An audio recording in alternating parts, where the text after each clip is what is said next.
ឥឡូវយើងអាចមើលប្រភេទ motor និងប្រភេទ dynamo តើវាប្រមាណវ៉ាត់ប្រមាណសេសយើងអាចមើលទៅតាមគំរូហ្នឹងព្រោះមានអ្នកcomment សួរច្រើនពេកដូចខ្ញុំមិនមានពេលទំនេរសម្រាប់ឆ្លើយតបទៅក្នុង comment របស់ពួកគាត់ទេហេតុដូច្នេះហើយយើងមកពិនិត្យមើលវីដេអូមួយនេះមួយទៀតហើយយើងពិនិត្យមើលប្រភេទ dynamo និងប្រភេទម៉ាស៊ីនភ្លើងហើយនិងប្រភេទចាប់ជើងនិងដំឡើងតើយើងអាចយកប្រភេទមួយណាដែលយើងមាននៅក្នុងស្រុកខ្មែរយើងប្រើការបានហើយយើងអាចទៅទិញងាយស្រួលក្នុងទិញក្នុងការដំឡើងអញ្ចឹងណាហើយនេះគឺជាប្រភេទ dynamo មួយអាចថាជា motor មួយដែរហើយយើងប្រើជាមួយនឹង dynamo ភ្លើងឥឡូវយើងទៅមើលទាំងអស់គ្នាហើយនេះគឺជាកង់យោងប្រភេទកង់យោងនោះ free សម្រាប់បែកចេញនេះគឺជា dynamo ភ្លើងដែលមាននាឡិកាហើយនេះគឺជាកម្រិតរបស់វាយើងមើលទៅកម្រិតរបស់វានេះវាដាក់នៅនឹងទាំងអស់យើងអាចស្កប់ឥឡូវខ្ញុំស្កប់ឲ្យអ្នកទាំងអស់គ្នាមើលទាំងអស់គ្នាអូខេយើងអាចមើលសិនកម្រិតរបស់វាហ្នឹងវាដាក់ផ្លាកហ្នឹងហើយយើងអាចយកថតស្កប់ជារូបភាពហ្នឹងហើយយើងយកទៅមើល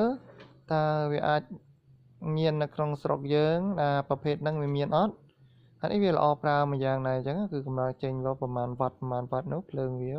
230នោះ1ចុចប្រមាណហើយ speed ល្បឿនវាគឺ1500នឹងឲ្យដាក់ស្អីណានៃហ្នឹងមាននៅក្នុងអស់ហើយឥឡូវយើងមើលទៅទៀតចឹងតែមិញស្កប់ឲ្យមើលឲ្យឃើញអក្សរវាច្បាស់ចឹងណានេះកម្រិតវាគឺ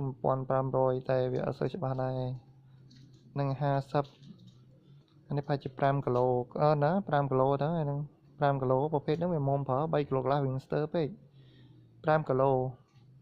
ភ្លើងចេញ230យើងរត់ទៅ220មកល្មមមកយើងថាយើងឡើងខ្លាំងតិចដល់វាប្រើទៅវាទាញតម្លាក់យើងត230 240បានឆេះសម្រាប់យើងប៉ុន្តែយើងត្រូវ225អីមកយើងប្រើមកវានៅ220 110ជាងក៏ឆេះដែរមកឡើងក៏ភ្លើងលើស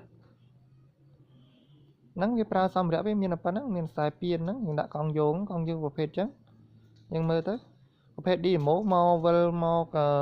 កង់យោងរបស់យើងហ្នឹងអាធំហ្នឹងគឺវាយើងប្រើបាក់បែរគ្នាទេហើយកង់យោងពីអាធំមក dynamo យើងប្រើហ្នឹងយើងមើលតាមសភាពការហ្នឹងឥឡូវយើងមិនចាំបាច់ប្រើភ្លើងកៅទេអានេះគ្រាន់តែយកដៃបវលកង់យោងវាទៅវាមានសភាពវល់ទៅវាទាញ dynamo មកវាក៏មានភ្លើងទៅវារត់ចូលទៅក្នុងមក dynamo ភ្លើងរបស់យើងmotorរត់ចូលទៅ dynamo ភ្លើងរបស់យើងណាព្រោះកម្លាំងរបស់វាវិលជក់ទៅវាមានភ្លើងចូលទៅមកគ្រប់ចំនួនរបស់វាតែ100ជាងក៏វាឆេះដែរដំបូងដល់ពេលវាឆេះហើយដំណើរការវិលទៅ dynamo យើងវិលទៅវាចេញភ្លើងបាន220ទៅវាខ្លាំងហើយធ្វើឲ្យវិលជក់មកភ្លើងយើងមានវិញហើយគាត់ថាបើយើងចង់បញ្ឈប់វាយើងគាត់ដាក់កង់តាក់ដែលយើងបញ្ជូនភ្លើងពី dynamo មកតាមdynamo យើងដាក់កង់តាក់មួយទៅ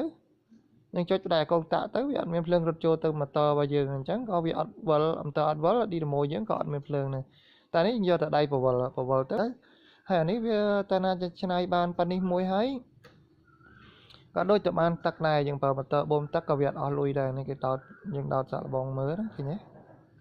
យើងប្រើទៅលើសម្ភារៈរបស់យើងចង់ប្រើទៅលើដង្ហែលប្រើទៅលើម៉ាស៊ីនភ្លើងmotor បូមទឹកប្រើទៅលើទូក៏វាមិនជាបញ្ហាអីដែរហ្នឹងហើយថ្ងៃនេះកង់យោងវាធំល្អសុវត្ថិភាពហើយវាវិលបានជក់ហើយយើងយកតែដៃបវលវាទៅប្រហែលជុំវាវិលទៅវាមានភ្លើងហើយយើងគ្រាន់តែវិលទៅនោះនេះហើយចែកទេសថ្មីហ្នឹងឥឡូវសាកបងមើលទាំងហាលក៏វិលmotor ឆាបក៏វិលអូខេមានដំណើរការទាំងអស់ហើយយើងមើលនេះតើកំពុងដំណើរការវិលអូខេអ្នកនរអស់នេះអាចសាកល្បងបានយើងអាចសាកល្បងប្រើ dynamo ប្រហែលជា5គីឡូហ្នឹងទៅនេះសាកល្បងឆាបវាមើលឃើញទេយើងប្រើតែប៉ុណ្្នឹងយើងអាចចំណេញបានទាំងទឹកទាំងភ្លើងទាំងអស់វាមិនអស់លុយយើងទិញតែ dynamo 5គីឡូមួយmotorប្រភេទហ្នឹងមួយមកហើយយើងប្រើសម្ភារៈយើងត្រូវការប្រើប្រហែលយើងកែច្នៃចេញដាក់ free ចូលមកប្រើមកយើងចង់មិនមានអី20%កុងទ័រឥឡូវយើងវាស់មើលខ្សែភ្លើងមកចេញនេះអូខេដំណើរការបានហើយ តាមមើលភ្លើងនៅក្នុង demo យើងវិញនេះ 0.4